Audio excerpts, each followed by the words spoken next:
Irmãos, nós vamos abrir a palavra de Deus. Como eu falei pela manhã, você que esteve aqui pela manhã ouviu, você que não pôde vir não ouviu.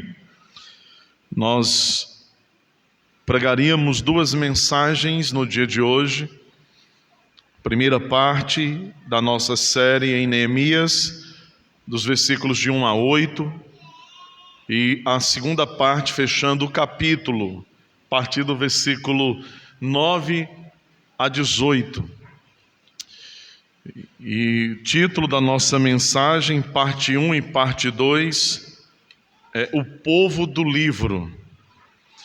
Eu quero fazer a leitura, assentados mesmos como vocês se acham, a partir do versículo 9 a 18, irmãos. Diz assim a palavra de Deus: Neemias, que era o governador, e Esdras, sacerdote e escriba, e os levitas, que ensinavam todo o povo, lhe disseram: Este dia é consagrado ao Senhor vosso Deus, pelo que não pranteeis nem choreis, porque todo o povo chorava, ouvindo as palavras da lei. Disse-lhes mais: Ide, comei carnes gordas, tomai bebidas doces, e enviai porções aos que não têm nada preparado para si, porque este dia é consagrado ao nosso Senhor. Portanto, não vos entristeçais, porque a alegria do Senhor é a vossa força. Os levitas fizeram calar todo o povo, dizendo: Calai-vos, porque este é dia santo, e não estejais contristados. Então todo o povo se foi a comer, a beber, a enviar porções e a regozijar-se grandemente, porque tinham entendido as palavras que lhes foram explicadas.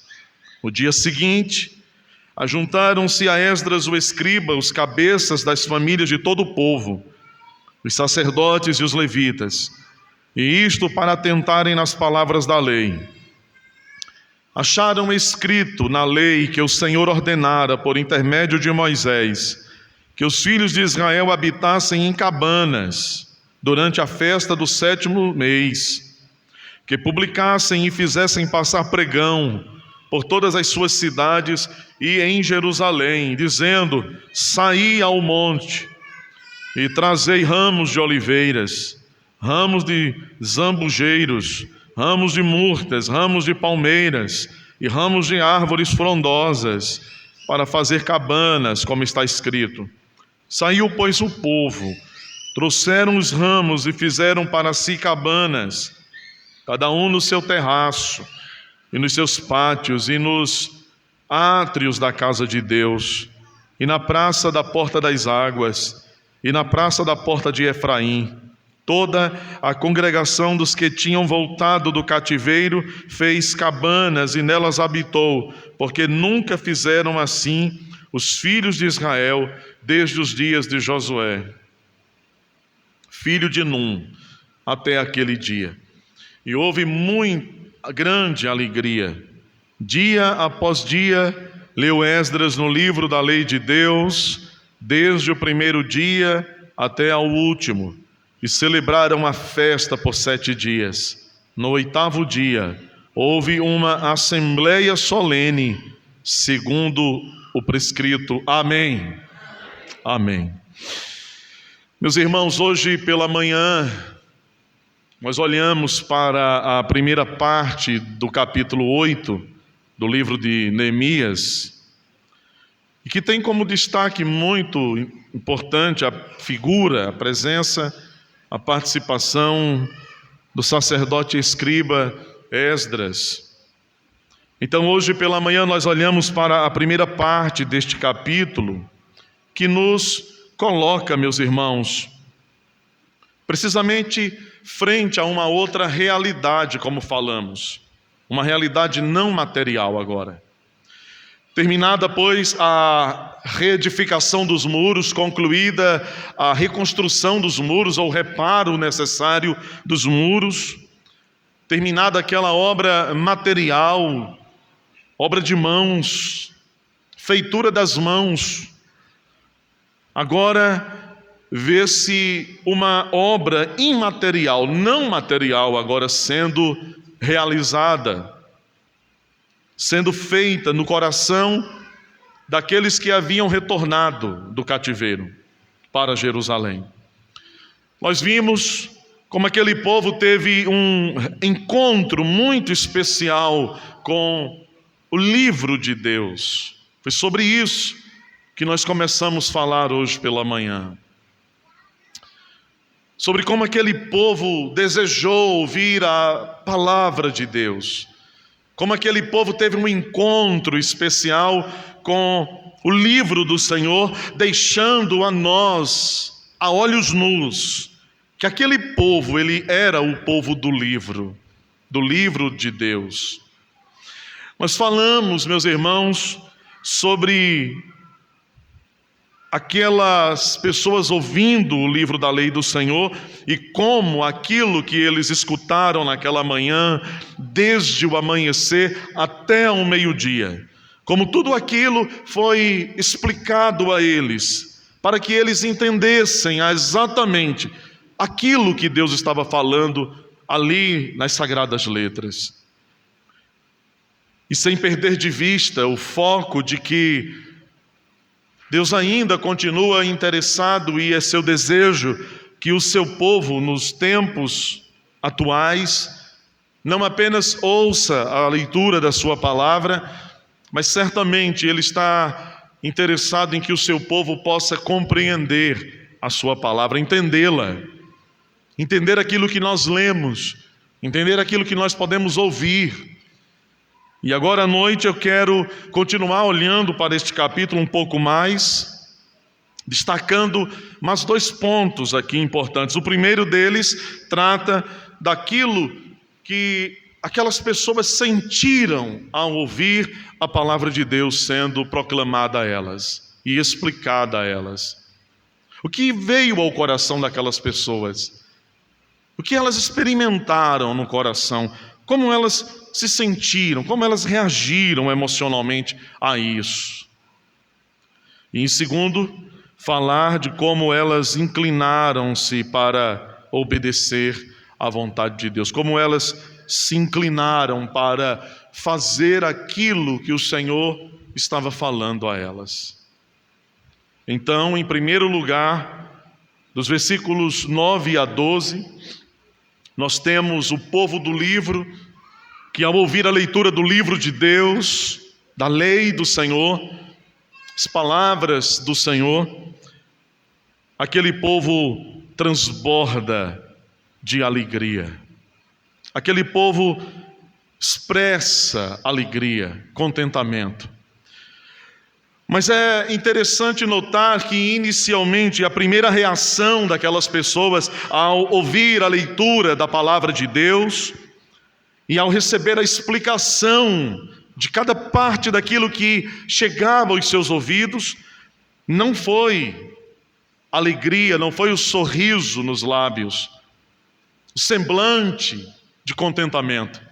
Mas o versículo 9 diz para nós que aquelas pessoas se derreteram ao som das palavras que eram ouvidas naquela manhã. Seus corações se quebraram. Elas choraram, elas prantearam, elas estavam quebrantadas, profundamente quebrantadas ao ouvir a voz de Deus. E por que elas choraram? Porque conforme nós lemos, meus irmãos, nos versos de 9 a 12, elas puderam enxergar os seus próprios pecados bem diante delas. A palavra de Deus tem esse poder, essa eficiência, essa capacidade que nenhum outro instrumento, nenhum outro recurso possui efetivamente. Ela é como uma espada afiada de 2 gumes. Ela põe à luz aquilo que está escondido no coração. Ela é capaz de fazer com que nós possamos enxergar os nossos próprios pecados, nossas mazelas, nossas próprias maldades. E às vezes nós estamos andando numa direção, seguindo uma rota, e que nós não nos damos a perceber talvez que comportamentos e tendências e escolhas são de fato pecaminosas, desagradáveis a Deus.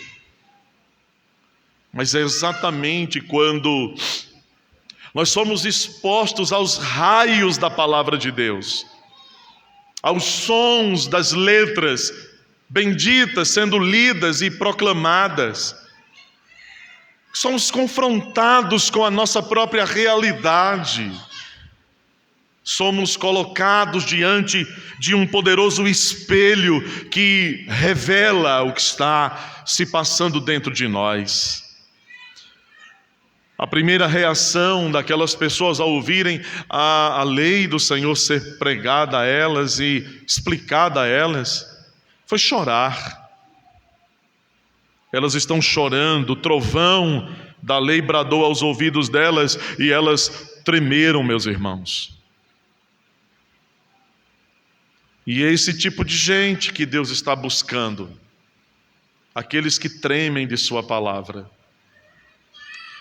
Estavam diante, então, agora, de uma certeza da qual não poderiam escapar.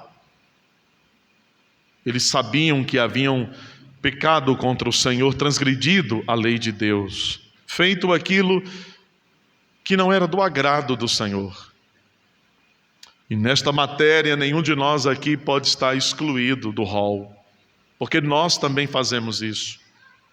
Nós também transgredimos os mandamentos de Deus, nós transgredimos suas prescrições santas e benditas para nós. Nós pecamos. Quem de nós poderia levantar a mão nesta noite e dizer, não eu, não eu? Porque todos nós somos assim. Aquelas lágrimas então, que inicialmente estão caindo, rolando no rosto daquelas pessoas, daquela multidão, daquela assembleia ao ar livre, que se formou na praça, junto à porta das águas. As lágrimas eram de tristezas, estavam quebrantados em seus corações, porque eles podiam enxergar os seus pecados agora não passavam batido aos seus olhos. Os seus pecados agora lhes incomodavam, pesava a alma daquelas pessoas. Eles podiam ver agora como cada um deles estava vivendo e fazendo segundo o que melhor lhe parecia, sem se importarem com qual era a vontade de Deus para eles. Puderam ver quão longe de Deus eles estavam vivendo. Então, percebendo quão longe de Deus eles estão andando, percebendo quão longe de Deus eles estão vivendo, no dia a dia, na vida familiar, na vida do lar, na vida do trabalho, na vida, nos relacionamentos.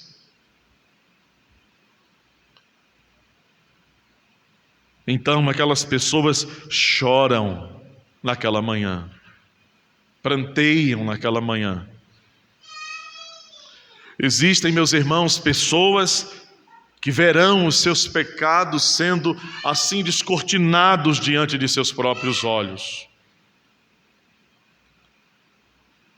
Existem pessoas que verão seus pecados sendo escancarados diante delas enquanto elas ouvem a palavra de Deus, mas elas não sentirão nenhum tipo de incômodo, não serão constrangidas em nenhum grau. Elas não se inquietarão em suas almas. Então, tão endurecidas pelo pecado, estão que não podem perceber nenhum senso de urgência, não podem expressar nenhum senso de urgência para se arrependerem de suas iniquidades e confessá-las a Deus e abandonar os seus caminhos maus. O texto que nós temos diante de nós, ele é um chamado para que o povo de Deus, neste tempo, nesta era, nestes dias, deseje ouvir a palavra de Deus, a voz de Deus, como aquele povo do passado, nos dias de Neemias e Esdras, nos dias da reconstrução material dos muros, nos dias da reconstrução das portas, desejaram ouvir. Essa palavra é um chamado para que nós possamos também, entendendo aquilo que está sendo lido, porque aquele povo entendeu a palavra de Deus. A palavra de Deus foi explicada a elas naquela manhã. E é quando nós compreendemos aquilo que Deus está falando na sua palavra, que então nós somos capacitados a perceber quão longe ou perto nós estamos andando e vivendo da vontade de Deus. E quando a gente ouve algo desta monta, e quando a gente ouve uma palavra como esta, é quase inescapável, meus irmãos, que nós sejamos provocados por uma pergunta simples, mas tão significativa, tão importante. A que distância nós estamos andando do nosso Deus, da sua vontade, da sua palavra? Estamos andando perto dele ou estamos andando longe dele? As lágrimas daquelas pessoas naquela manhã, o choro, o quebrantamento, a voz de choro, de tristeza que tomou aquele lugar. E quando nós estamos numa reunião em que estamos com o mesmo propósito, e se a gente começa um momento de oração e um irmão e outro irmão é tomado por um senso de quebrantamento muito profundo, não é? E nós começamos a ouvir o choro, o derramamento da alma, a lágrimas, ouvir que aquele está chorando, vertendo lágrimas. Parece que aquilo nos contagia, vai nos contagiando, vai nos tocando, nós vamos sendo também impactados nesse ambiente. E não de uma forma teatral, mas nós somos também como que puxados, arrastados dentro de nós, para um estado de humildade, de quebrantamento, de reconhecimento, e então nós vamos sendo envolvidos nessa santa e bendita atmosfera de quebrantamento. Aquela multidão está ali, aqueles homens e mulheres estão ouvindo a voz do Senhor, eles estão vendo seus próprios pecados, e eles não podem se conter, eles começam a chorar, e aquele ambiente é tomado por uma voz de pranto muito profundo. A palavra de Deus, ela traz esta convicção de culpa, de pecado, para nos conduzir ao arrependimento. Aquele choro era um bom sinal, era um sinal de que aquelas pessoas se importavam agora com os seus pecados, elas estavam levando a sério os seus pecados. Não é bom brincar com os nossos próprios pecados. Não é bom pensar que o pecado não é assim tão mal, tão ruim. É algo que eu consigo administrar bem na minha vida. Não. A palavra de Deus, ela traz, ela gera, ela produz essa convicção profunda na alma, na consciência, na mente humana, nos conduzindo a perceber, a ter certeza de que somos pecadores, culpados e temos ofendido ao Senhor, mas, e não seria sábio pararmos aqui,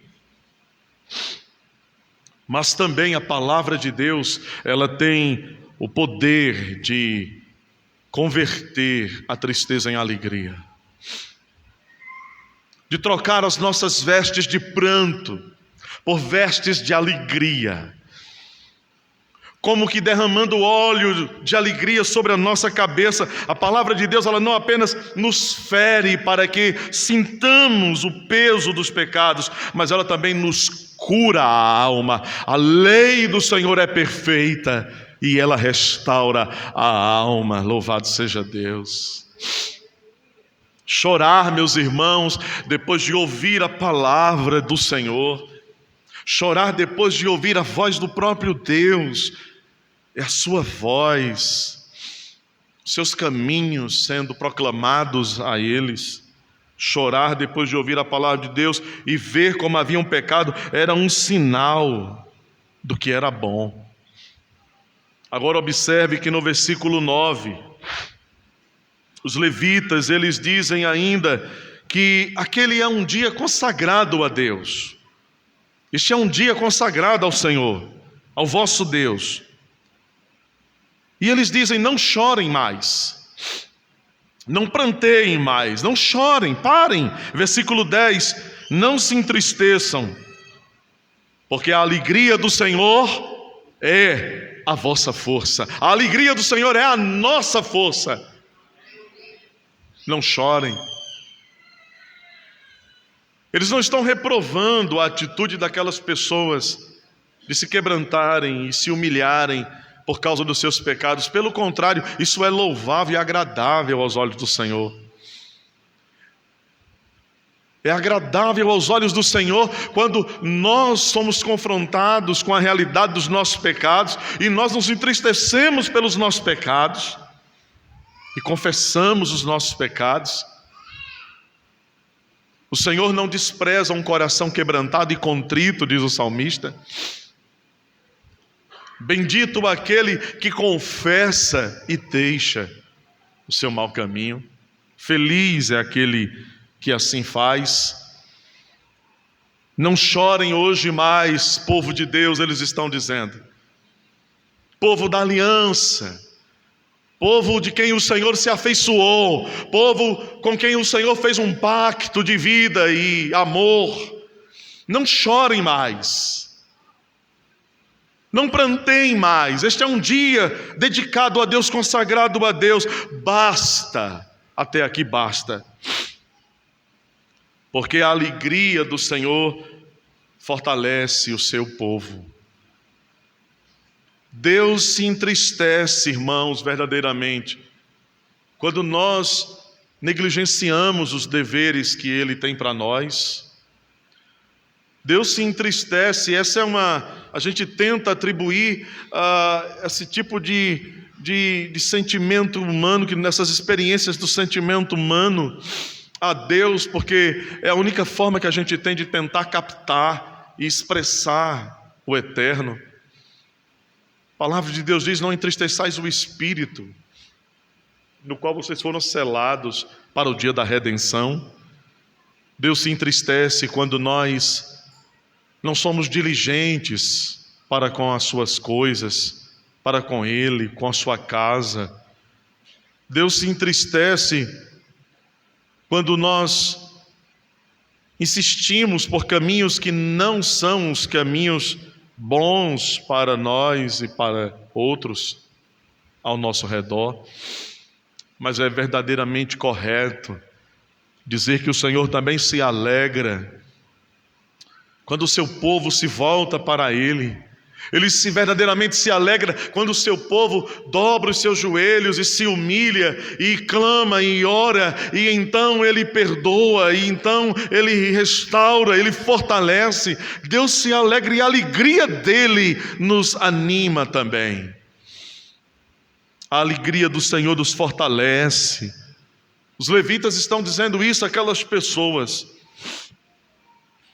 Os levitas, de forma categórica, dizem que eles deveriam parar de chorar e que agora, em lugar de choro, deveriam se alegrar. Alegrem-se, jubilem no Senhor, contentem-se em Deus. Está implícito, está aqui, sim. Alegrem-se porque o Senhor se agrada em perdoar o pecado do seu povo. Alegrem-se porque o Senhor se satisfaz em perdoar aqueles que sinceramente estão tristes por causa do pecado. Alegrem-se no perdão de Deus. Nosso Deus é especialista, meus irmãos, em consolar corações quebrantados. Ele é especialista em curar corações feridos, em restaurar corações. Ele é o restaurador de corações, verdadeiramente. Ele é especialista em consolar os que choram arrependidos e que desejam ardentemente se voltar para Ele e dedicar as suas vidas a Ele em santificação. Palavra lida que foi ali publicamente exposta, gritada aos ouvidos daquelas pessoas, havia feito seu trabalho no coração de cada uma delas. A resposta de arrependimento havia sido manifestada naquela manhã. Agora, deveriam se alegrar porque o Senhor se agrada em perdoar o seu povo. E os versículos 11 e 12, os levitas fazem aquele povo parar de chorar e eles dizem: vão para casa agora. Vão para casa, comam, bebam, comam comida, comam carnes, bebam bebidas doces. Se alegrem, festejem, celebrem diante do Senhor. Em outras palavras, estavam dizendo: Deus já perdoou vocês, agora vocês ouviram a lei do Senhor, vocês sabem o que Ele requer de vocês, Ele tem um mandato para vocês, preparem-se para celebrar a festa dos tabernáculos, vão e se preparem. Uma ordem é dada, é o que está nos versos 13 a 18. E isso nos leva ao segundo ponto da mensagem, que na verdade uma mensagem com 4 pontos, 2 de manhã, 2 à noite. Eles dizem: alegrem-se, vão para casa, comam, bebam, festejem, façam o que é necessário para que aquilo que vocês ouviram na lei de Deus seja cumprido. Vamos morar em tendas. Então, o segundo ponto, que está nos versos 13 a 18, fala de um povo disposto a obedecer. Aquele povo ouviu a leitura da lei de Deus, versos de 1 a 8, de 1 a 6, na verdade. Aquele povo recebeu a explicação da lei de Deus, versos 7 e 8.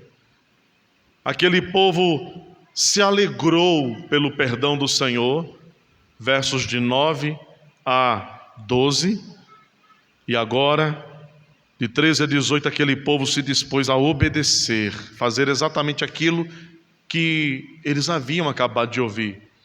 Porque uma coisa é ouvir o que Deus nos diz, e é em certo sentido até fácil fazer isso, ouvir. A gente pode estar aqui ouvindo nessa noite, seria um tipo de grande desafio imposto a nós. Eu aqui falando a vocês, vocês daí me ouvindo, sentados. Então ouvir não parece ser uma tarefa assim das mais desafiadoras, das mais complicadas. Mas a questão é não apenas sermos bons ouvintes da palavra de Deus, mas sermos praticantes da palavra. A questão é o que nós fazemos com aquilo que nós ouvimos. A questão agora é a nossa resposta de obediência. É como nós respondemos diante das palavras que chegam ao nosso coração, não somente aos nossos ouvidos. Uma das coisas mais especiais na vida do povo de Deus, meus irmãos, uma das coisas mais bonitas na vida do povo de Deus é quando esse povo ouve a voz de Deus e esse povo diz: fala, Senhor, porque o teu servo ouve, fala, Senhor, porque nós faremos conforme o Senhor nos tem falado.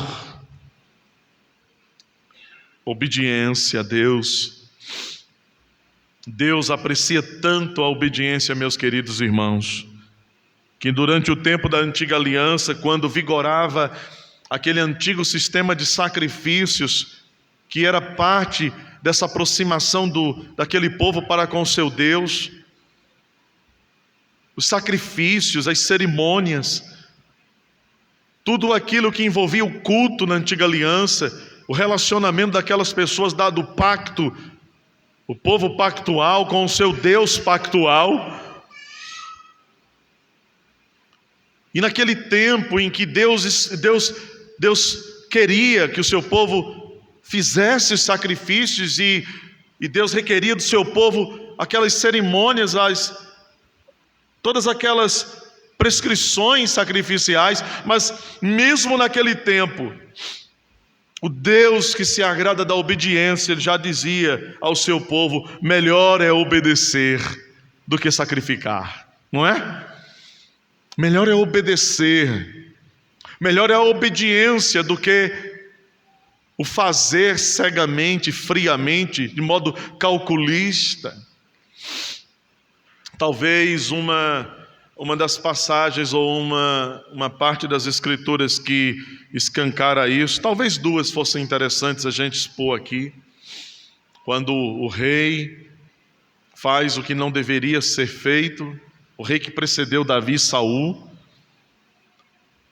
e não tendo feito exatamente como o Senhor lhe havia dito, com relação aos amalequitas, inimigos do povo de Deus, ele separa o melhor dos animais, movido por tantas boas intenções, mas intenções particulares, pessoais.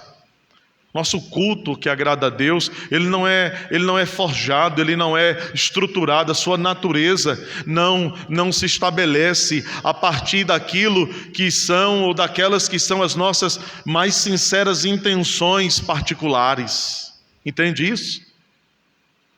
Não são os meus gostos, minhas preferências ou suas.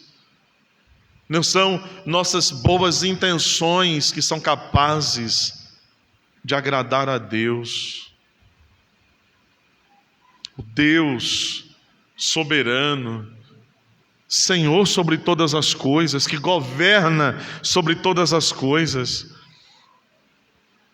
Ele se satisfaz em si mesmo. O nosso Deus é um Deus extraordinário, sabia? Deus não precisa de nada e Deus não precisa de ninguém para a sua satisfação, para a sua alegria. Deus é plenamente satisfeito em si mesmo. Ele é autossuficiente. Então não são as nossas boas intenções que vão agradar o coração de Deus, mas é obedecer a sua vontade. Ele se satisfaz em saber que a sua vontade é obedecida, que os seus filhos têm prazer na vontade dele. Agrada-te do Senhor e Ele satisfará o desejo do teu coração. Aleluia. Satisfaça-se nele, agrade-se nele, veja Ele como agradável, olhe para o Senhor como a fonte de todo o bem, de tudo aquilo que pode satisfazer a sua alma. Ele é pleno, suficiente. Então Ele fará. Mas talvez uma outra parte das Escrituras do Antigo Testamento que expresse muito bem, com muita força, como Deus tem mais prazer na obediência do que no fazer alguma coisa, nos sacrifícios, na formalidade, na forma. Quando no livro do profeta Malaquias ele confronta um povo que está na formalidade da religiosidade, fazendo, quando o seu coração está longe dele. Ele diz: melhor seria que vocês não abrissem as portas da minha casa, melhor que vocês não trouxessem nenhum animal, melhor que vocês não trouxessem, não acendessem o fogo na minha casa, porque vocês estão fazendo alguma coisa movido pelas intenções de vocês, quer sejam boas ou ruins, não importa. Deus não sanciona boas ou más intenções, Ele sanciona, Ele confirma a sua própria vontade. É a vontade revelada dEle que tem o selo do nome dEle, meus irmãos. O que temos aqui então a partir do versículo 13 é a resposta de obediência de um povo que por horas, de pé, ouviu a voz do Senhor e entendeu qual era a vontade do Senhor. E nós devemos então não apenas ouvir a sua voz, mas entender qual é a sua vontade também. Era a festa dos tabernáculos. O Senhor havia ordenado aquela festa durante 7 dias. O povo de Deus moraria em tendas, em cabanas. Durante 7 dias eles celebrariam em ações de graças a Deus. Eles trariam a memória ao longo daqueles dias, morando em tendas. Eles fariam cabanas, barracas, nos terraços, no pátio, em qualquer lugar onde eles pudessem, onde fosse acessível. Eles não dormiriam nas camas deles. Eles não passariam aqueles 7 dias nos cômodos da casa.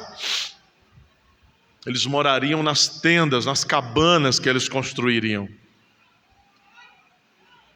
E ao fazer isso, eles estariam celebrando a memória da bondade de Deus, do cuidado de Deus, da providência de Deus, da provisão do Senhor, quando durante 40 anos o seu povo peregrinou, morando em tendas pelo deserto, até habitar na terra que o Senhor havia prometido a Abraão, a Isaque e a Jacó. Terra do descanso, a terra da promessa. Eles ouviram o que Deus falou, a lei de Deus, e eles obedeceram com alegria. A resposta que nós temos aqui, de 13 a 18, é aquele povo indo para casa, para comer e beber, preparar as coisas, pegar os ramos disso, ramo daquilo, galho disso, galho daquilo, peguem os materiais. Eles obedecem às instruções. Eles fazem exatamente como eles haviam ouvido a explicação da lei. Saiam pelos montes, tragam ramos disso e daquilo outro. E diz o texto sagrado que aquele povo foi, e eles trouxeram, e eles fizeram cabanas, e eles fizeram exatamente como o Senhor lhes falara. Obediência. Um povo que escuta a lei, que recebe a explicação da lei, que se alegra no perdão, é o povo que obedece ao seu Deus. Bendito seja o Senhor por isso. Eles desejaram obedecer, meus irmãos. E que nós, ao ouvirmos isso, devemos então, como devemos aplicar isso ao nosso coração, à nossa vida, senão dizer a nós mesmos, é o que eu devo fazer, eu devo desejar, querer ardentemente, fazer a vontade de Deus, obedecê-lo, cumprir a sua vontade.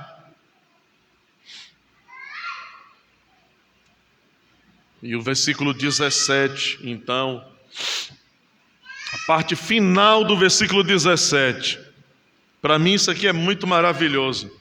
Diz o texto: e houve muito grande alegria. A última linha do verso 17. E houve muito grande alegria. Alegria em obedecer a Deus. Você tem tido alegria em obedecer a Deus? Se você está obedecendo a Deus? Irmãos, esse é um ponto sensível da nossa vida, muito sensível.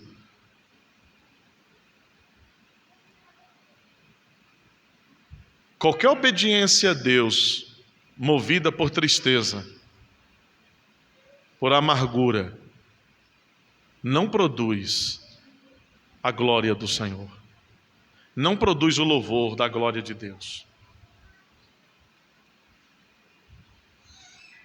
Se conhecemos aquele a quem chamamos de Pai, se sabemos qual é a sua vontade para nós, como haveríamos nós de fazer o que Ele nos pede, cheios de amargura e tristeza no nosso coração?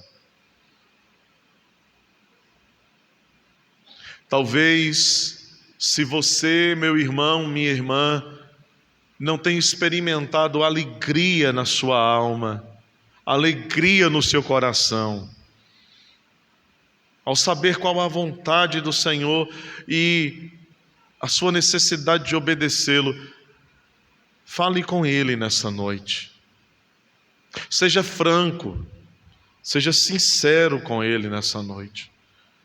Tenha coragem. Se você é verdadeiramente um filho de Deus, uma filha de Deus, tenha coragem de dizer em seu coração: Senhor, há muito eu não tenho nenhum prazer em querer obedecer o Senhor, em fazer a Tua vontade, em andar pelos Teus caminhos, Senhor.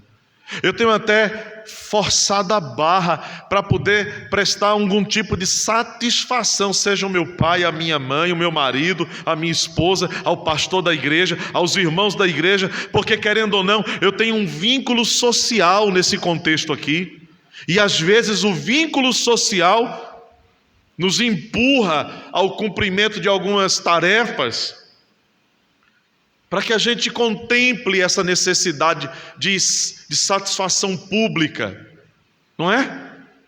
Talvez você tenha vindo à igreja, quando vem, para que as pessoas não comecem a perceber que você não vem à igreja. E talvez então você seja uma pessoa que deveria dizer assim: Senhor, eu não tenho tido prazer de vir à tua casa, eu não tenho tido alegria, eu não tenho tido alegria de ouvir a tua lei, a tua palavra, saber qual é a tua vontade. Eu me sinto tão pressionado quando eu escuto aquilo que o Senhor requer de mim.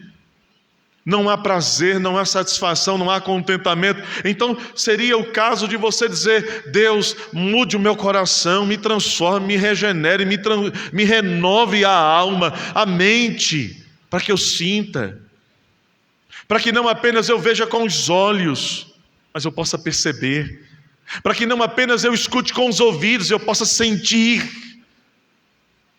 para que não apenas eu sinta algum tremor no meu coração, mas eu deseje, eu queira. Talvez a gente olhando para esse texto, a gente não pudesse perceber à primeira vista o que esse texto tem a ver conosco, né? Aqui hoje. O que esse texto, afinal de contas, pode nos falar de forma prática? Está aí uma amostra disso. Aquele povo obedece, em obedecer a Deus há uma alegria transbordante. Eles transbordaram de tristeza e lágrimas quando ouviram dos seus pecados. Quando eles perceberam que o Senhor dizia uma coisa, eles estavam fazendo outra. Eles transbordaram de tristeza, de lágrimas, quando eles ouviram que o caminho do Senhor era um, mas eles estavam andando por outros caminhos.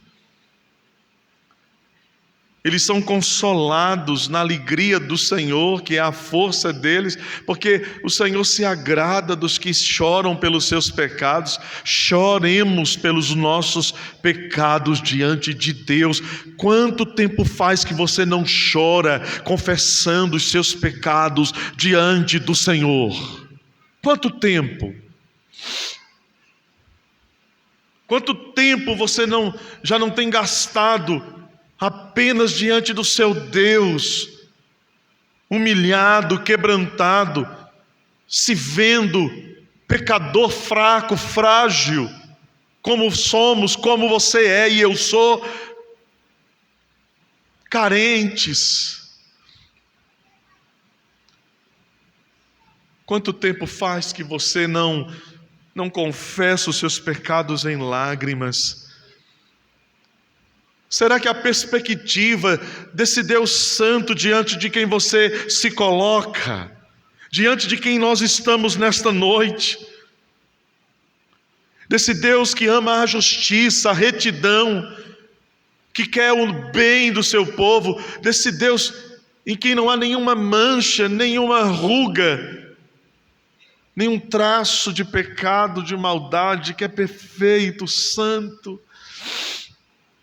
Será que estar diante desse ser transcendente, desse Deus imanente, ao mesmo tempo tão em cima, tão acima, tão longe, tão alto, mas também tão perto do que chora, do que é pequeno, do que treme pela sua palavra, estar diante desse Deus tem movido o nosso coração em quebrantamento e em lágrimas, a um ponto de nós dizermos a Ele: ah, meu Senhor,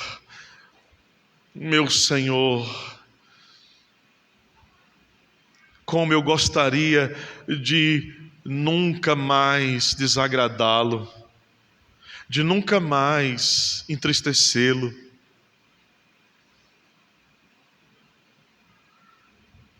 Será que nós temos verdadeiramente a capacidade ou experimentado essa experiência, tido essa experiência de dizer a Ele: ah, meu Senhor, o meu desejo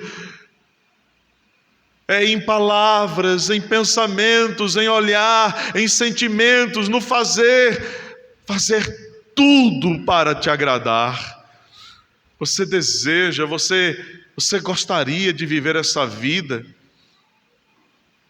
de modo que o seu Senhor pudesse olhar para você